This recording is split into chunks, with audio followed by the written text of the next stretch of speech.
Welcome to the Crispy Fish, Omega-3 for your brain. I'm Christopher, and you read the title right. This one's about grep. So let's talk about what grep is, or also why grep is. Once upon a time, there was an editor called Ed. So I've got a file here in my home directory called grep.txt, which is just the manual for grep.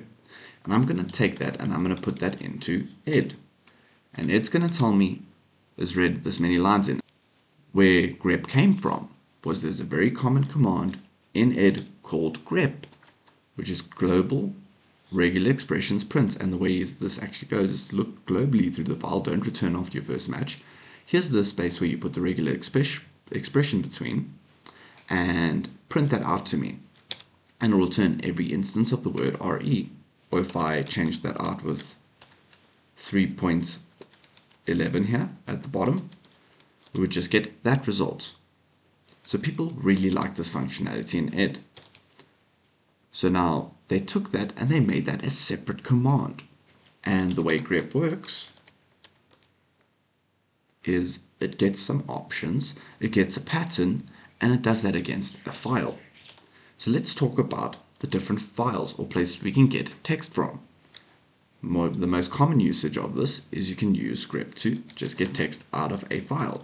Let's grep for the word grep in our grep.txt file, which, as I said, is the manual for grep. And you'll see it highlights every single word here. So this is one of the places we can get text from. The other place we can get text from is standard in. So if we go ahead and echo grep, we'll get output.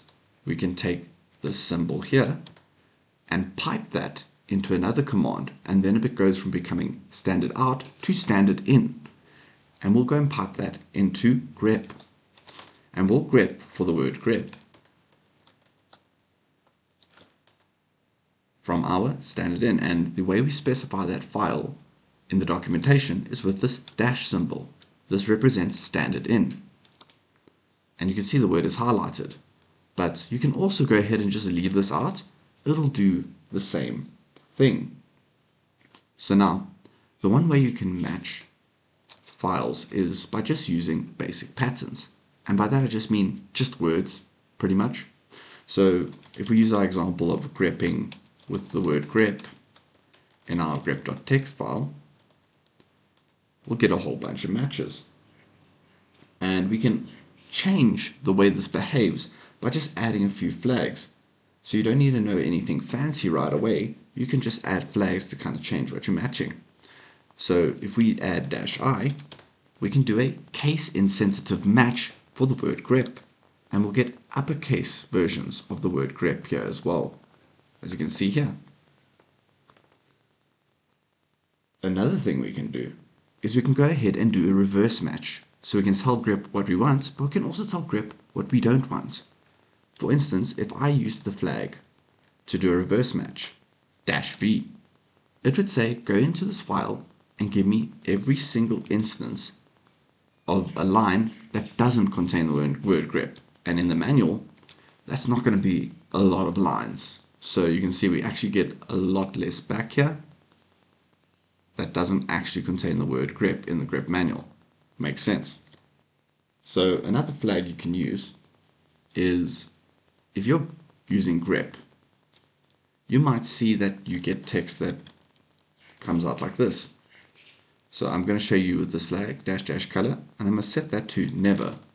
Sometimes your output can come out like this, and so you might prefer to have those words highlighted. So if you prefer not to have them highlighted, you can use never here. You could use always to make sure you always get the highlighted words. Or you can leave that on auto and let grep decide when you get to highlight this. So another way you can change the way that your matches return to you is by adding the -h flag. And what this will do is it will return the name of the file we matched in our case grep.txt.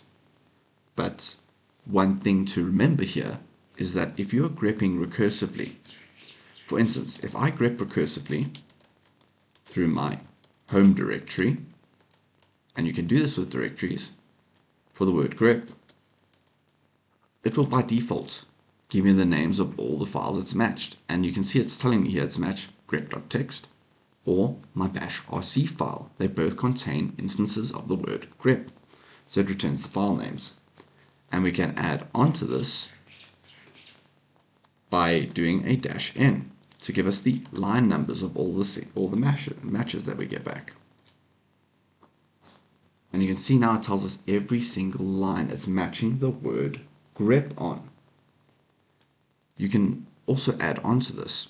If we go back to our example of grepping in a file, let's grep for the word grep, as we've been doing in our grep.txt file. We could go ahead and add after by 3 lines. We can match 3 lines after every single match, and we can also do that with before. Or we could even do a combination of both to get some content around our match as well. Another neat way of changing what grep outputs to you. So now that's just changing the way you can match things with some flags. But you can also use regular expressions with grep. So now grep by default uses basic regular expressions. So the long and short of it is, when you grep with basic regular expressions, you're going to have to escape some of the special characters that you use in grep. So for instance, if I search in this file for the word grep or combined, now this is the regex symbol for alternation, and if you aren't familiar with regex, you'll see a pop-up in the top right hand corner for a little regex tutorial I've done before. Go ahead and click on that if you need some information on it or just a refresher. So we're going to go and try ahead and use this, and you'll see that we don't actually get anything returned. That's because this symbol here actually means something in bash, and to stop the shell from interpreting it, you have to escape it using basic regular expressions. Then when we escape it, you can see we get our results here. We get combined and grep. And this is true for a whole bunch of special symbols like our circular braces. You have to escape those. Yeah, there's quite a few, but just know that you have to escape them. And one way we can get around this, if we use our previous example, is we can go ahead and tell grep to just use extended regular expressions with a capital E.